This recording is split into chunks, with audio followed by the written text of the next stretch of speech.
Hi, everyone. Welcome to Dobby Books. This is Denise, and happy Sunday to you. So, today I'm going to cover the books that I've read through the week, and I did a mini book haul. Like, you'll see what kind of a mini book haul it was. And that'll be it. I'll give you progress on what's coming up for October. So, that's three things we're going to cover. So, first, let me show you what I've been reading.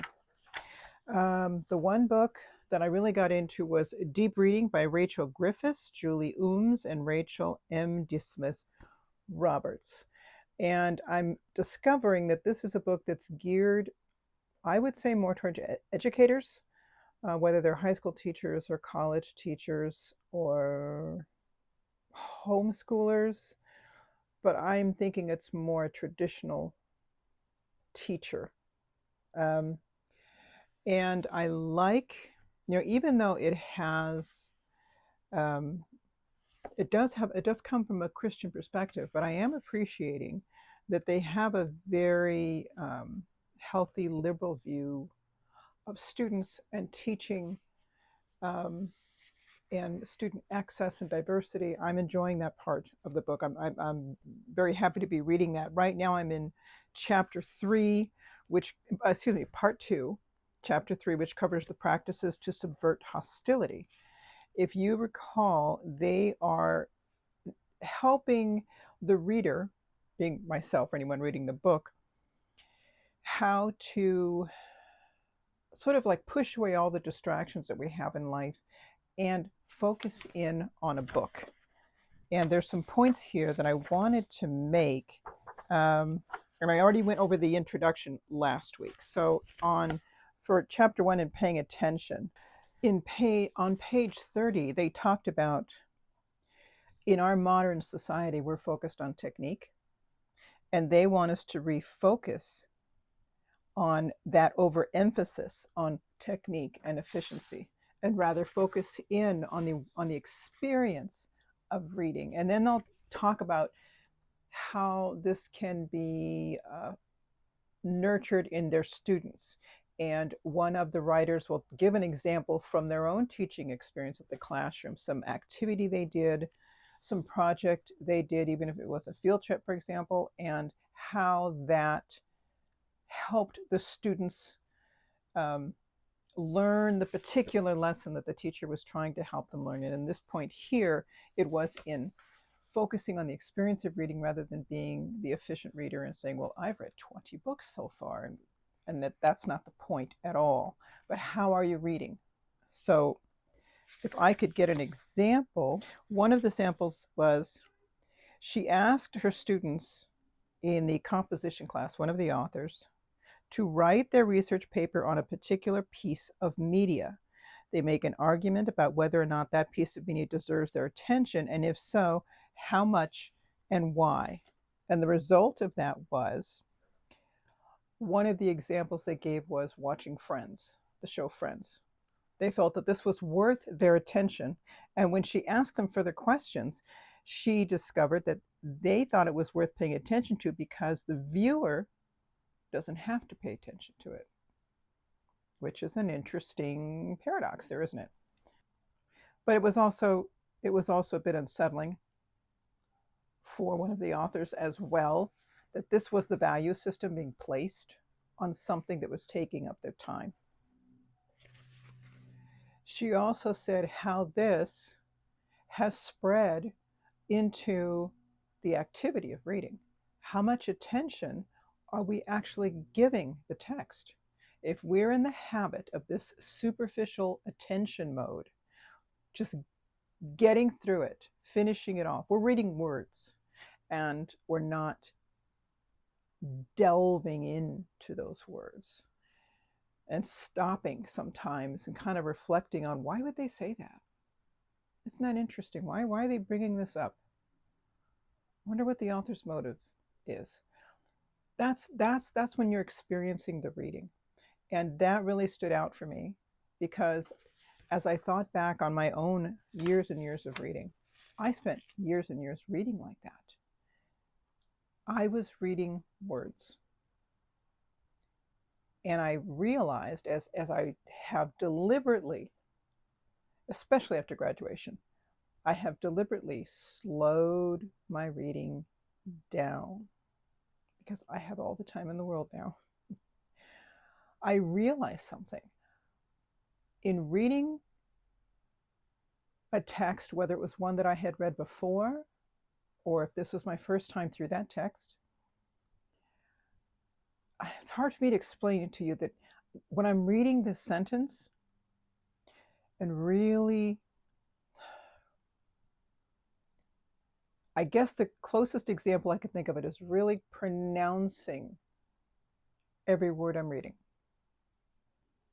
It sounds pretty slow and painstaking, but it's not quite. It's just really looking at the words that I'm reading, taking the time to read each word in the sentence so I have the complete idea in that sentence. Has helped me, that practice, slowing down like that, helped me to see how much I missed in all these years because I was so busy reading words.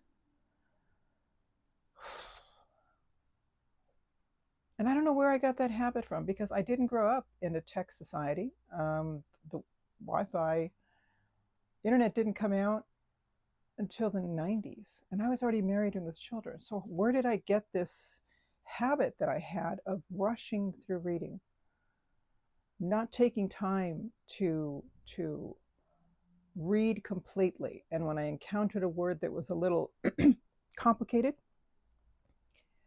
I just read part of it and moved on. Where did I get that habit? I don't know, but it helped me. This exercise that she talked about with her students really helped me reflect on how bad of a reader I have been for so many years. Why my comprehension was lousy. And now that I have slowed down purposefully, and I'll encounter a word that's a new word or a complicated word or whatever, I break it down syllable by syllable, make sure I learn that new word. And I know it sounds like I'm reading one word at a time, like a new reader would do. And it felt like that when I first started doing that.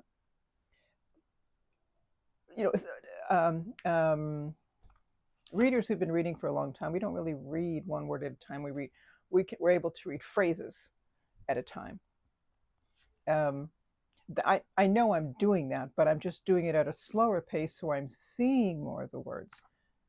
This almost sounds like I'm going around in circles, but that's been my experience that I've learned with reading this book. One of the lessons that I've learned with reading this book is how really reading well, reading carefully, really pays off. There are other chapters I'm reading through now, and I'll touch on them in future videos as we go through, but for now, that's the first example I can give you of what I've gotten from this book, Deep Reading. And the next one that I've been reading, and this has been for Hispanic Heritage Month, has been Look at Our Holes, an anthology of voids and orifices. It was edited by my fellow booktuber, Juan Valencia, and that's why I chose it. He has a poem here which is a great poem, but the content wouldn't be appropriate for me to read here on BookTube. But it's a series of short stories, in each one, of course, with the theme of holes, but they've been really excellent short stories. And there's a few of them that have been written by fellow booktubers. So this is a great book. This is not a bad book to read for October. If you want spooky reads, this is a good one because it's filled with these other dimensional, paranormal kind of stories as well. And the other one that I've been reading in English is 100 Years of Solitude by Gabriel Garcia Marquez. And so far, I am on, what chapter is this? I don't know. It doesn't go by chapters. But I'm this far into the book. I'm enjoying this. And there is a series at Netflix on this, which I'm not going to dare watch until after I've read the book. I did view the trailer, which I think is very interesting. You can catch that trailer on YouTube, and it gives you this nice little snippet of the story itself, and you get a sense of the mood that's being created in the for this particular series. Oh, there's so much I could say about this book, but let's just say I'm reading it, and it's an excellent book, and I can see why people have said so many good things about it. And the next one that I'm reading, I'm actually listening to this. It's on audio, and it's called Chaos. I don't know the rest of the name, but Chaos is what stands out. And this is a journalist's investigation of the Manson murders. You would think right off the bat, what's new? A lot of people have written about the Manson murders and all kinds of things. And there's the book that was written by Vincent Bugliosi, who was the lawyer for the prosecution. And we know that part. If anybody has watched an interview with Vincent Bugliosi, the man is a ball of energy, was a ball of energy. He passed away a few years ago. But I think something else you may also notice, he loved being the star of the show. That's something I caught during interviews. He was just buzzing with energy, talking about what he did. You know, Mr. Smart Guy, I'm Mr. Wonderful. That was the sense I got from him. I would be exhausted being in the same room with that man. But anyway, this journalist began this story on the Manson murders, first of all thinking there's nothing new to write about this. This is old news. But his editor for the magazine that he worked for then, which I think is no longer published, had asked him to write this story. So he decides, well, all right, it's money. And as he's reading the information that's there, he starts to ask questions. There were gaps there, and others saw these gaps, and I don't know why they didn't pursue it, but he wanted to get some questions of his answered, so he finally managed to sit down and have an interview with Vincent Bugliosi. And the way he describes it is just torturous. The man would talk on and on and on. And when the journalist asked him about something, he goes, well, why wasn't this done? Bugliosi changed his tune. He became very defensive. He started threatening and saying, if you do such and such or whatever, I could really do a lot of damage to you. And that, of course, made the journalist think, why? If there's nothing wrong, why are you getting so heated, getting so defensive? So, of course, this only fed his curiosity even more. And as you listen to the story, or if you have the book and you want to read, as you're reading through the story, he's sharing those questions that he has. And you would think with this case that Bugliosi went on and on about, and how well he investigated it and was able to, this was an open and shut case, and he covered all the bases, and this is what actually happened, and I found out all about this, and it was me that did this. Done deal, let's move on. It just wasn't that way. It just didn't make sense that the police knew certain information but didn't act on it. It didn't make sense that other people in Hollywood at the time were very hush-hush about it. He thought, why? Is there something to hide? Did they know something that nobody else knew? He started to see some connections here that were, in his mind, they seemed to be ignored or, pushed under the rug, and he wanted to know why. This short article that he was supposed to write about the Manson murders ended up being a 20-year investigation. And now he has finally published it. And so far, what I've listened to has been very fascinating. I think it's a great book. If I didn't think I'd be interested when I saw it. I saw the title, the book on an end cap at the bookstore, and I saw the title, Chaos. And I looked further at the title and thought, oh, Yeah, and I walked away, and I probably did this 2 or 3 times walking past it.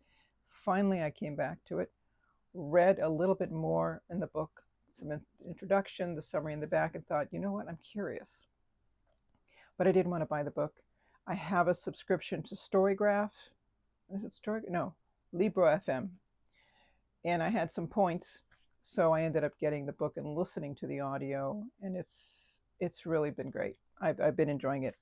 Next book that I've been reading, no, the one that I finished was The Secret Commonwealth, which is book 2 of the Book of Dust series, that second trilogy by Philip Pullman. So now, in about 25 days, I'm going to be ready to read the final book in the trilogy called The Rose Field, I believe. And I am getting the book from Waterstones. It's a very special hardback edition with its own slipcover and a beautiful cover as well. I said, let me get that. I'm going to get this. So that'll be coming from Waterstones sometime next month. And the book I finished, Islam. This was I consider this a good introduction for people who want to learn more about the religion of Islam, how it began, who were the key players, the key figures in the history of Islam. But also, what I learned in this book there was the information about the tribes that existed in this part of the world in the Middle East, and how that also played a role in the history of Islam, including the splinter groups that broke off from Islam. And you'll hear these different types of Islamists, of Muslims, excuse me. But we don't really know the difference. If I guess what maybe be like for them if we said, well, these are Catholics and these are Protestants and these are evangelical Christians and these are Presbyterians. They're not going to know the difference because it's Christianity, right? Same with them. We think of Muslims and we think Muslims, but there are different sects of or denominations in Muslim, and to what I understood is they originated because of tribal identity, and yes, some of it was teaching as well, and that the conflicts that are happening today in the Middle East, when now that you have that background information, start to make better sense to you. It's like, oh, that's why they're doing this, and that's why they're doing that, why they're having these conflicts, and how today they're having so much of an effect on other parts of the world. So this is a good beginner. I would recommend this. One thing I do want to note, though, is in reading it, it sounded like it was a translation because sometimes the grammar would be off, which sort of surprised me because I would think that in this day and age, I would have thought that this would have had a better translation. You could hire a translator. And what about an editor that kind of looks through this to verify that everything is correct? I don't know. I thought it would be done a little bit more carefully than that. It's nothing huge, but you're going to catch places here and there where it's like, ooh, that's not right, So just be aware of that. That will happen as well. So Islam, and this is a Barron's book, so published by Barron's. Okay. And the one that I'm still reading right now, there's 2, and these are part of my Middle Ages study. I began reading The 2 Lives of Charlemagne. So there's 2 authors, each writing about Charlemagne. One, I think they're both. There's Einhard and Noctra the Stammerer. The second one I know is a monk. The first one had more of a political position in the royal family. So that's the introduction was to me, in some parts it was tedious, and they wrote some quotes in French with no translation. I didn't appreciate that. There is a newer Penguin version of this, and I'm curious to see if they provided a translation for those French quotations. That would be nice to have. I have not read far enough to tell you anything. I'm only just starting that first biography. And the second one that I'm reading is The Civilization of the Middle Ages by Norman F. Cantor, which is fabulous. I already mentioned that I loved the introduction. And right now, I am working my way. Is this still the first chapter? Yes, I am working my way through the first chapter, The Heritage of the Ancient World, where Cantor explains what the Middle Ages are. It wasn't just one event or a few events that made the Middle Ages what they were, but rather how they adopted certain customs, traditions, and beliefs from the Mediterranean, where there were cultures that existed before for quite some time. And he shows how those adoptions of those particular traditions and religious beliefs and whatnot made the Middle Ages what they were. This is a fabulous book on the Middle Ages. I'm loving this tremendously. And I think that's everything I've been reading that I shared with you. Yes. Now, the next thing I want to show you is the one book that I got this week. Just one. And it's this, A Brief History of America by Jeremy Black. I knew the name Jeremy Black from my historiography class. He's a historian in Britain. And I also have shared with you how I like to read about U.S. history from someone who's not in the U.S. And I already got one there's a collection of history lessons on U.S. history from various sources in Europe.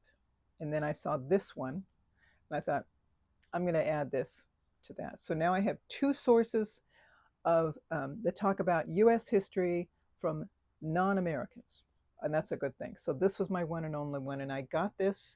I actually ordered this off eBay, but I got it from a source that was brand new. This is a brand new book, and it is how many pages long minus the index? 279. Very doable. So this is awesome. I got this. And that is it, people. That's all I've done for the week. That's it, everyone. Thank you for hanging out with me. Enjoy the rest of your weekend. Please be safe. I love you all, and I will see you in just a few days.